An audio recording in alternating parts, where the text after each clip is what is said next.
What's good, RBO gang? Welcome back to another banger. Like and subscribe if you're new to the channel. Let's get right into it.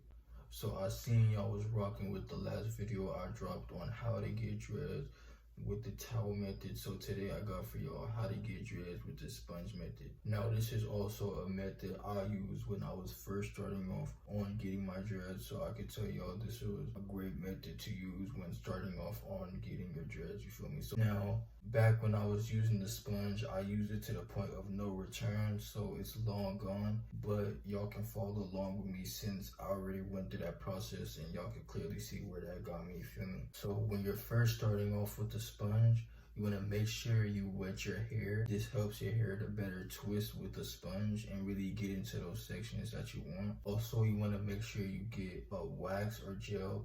I suggest something like Jamaica mango and lime. This was something that I used because not only does it help your hair really lock into each other, but it also makes it easier for your hair to lock up while you're twisting it with the sponge, because it keeps it together and really keeps it into those sections that you want. Now, when getting your sponge, you want to make sure you get your sponge and press it into the roots of your hair. You want to start off from the roots of your hair with the sponge. Now, you can twist it in a clockwise motion or a counterclockwise motion. Really, it's whatever you prefer, but what I usually did was a clockwise motion. You want to go from the roots of your hair all the way to the tips. You want to go in the sections of how you want your dreads to turn out. Now it will get your hair stuck together. You can use your hands to separate it like this. You would just want to get your hands and run it through your hair, and you want to continue to twist your hair with the sponge starting from the roots. Now when you're first starting off with the sponge, it's going to take a longer process for it to lock up. So you want to repeat this process of twisting your hair with the sponge for the first few months. So you want to start off with twisting your hair daily for the first few months so your hair better locks up in those sections that you started off with, so your hair can properly form. Now really, you can do as much twisting as you want, like with the towel method.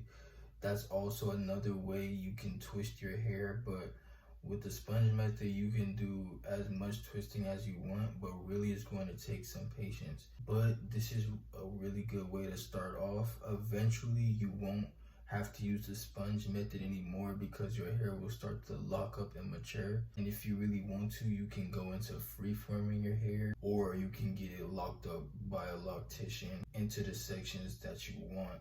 You feel me? This was something that I did when I was first starting off my dreads.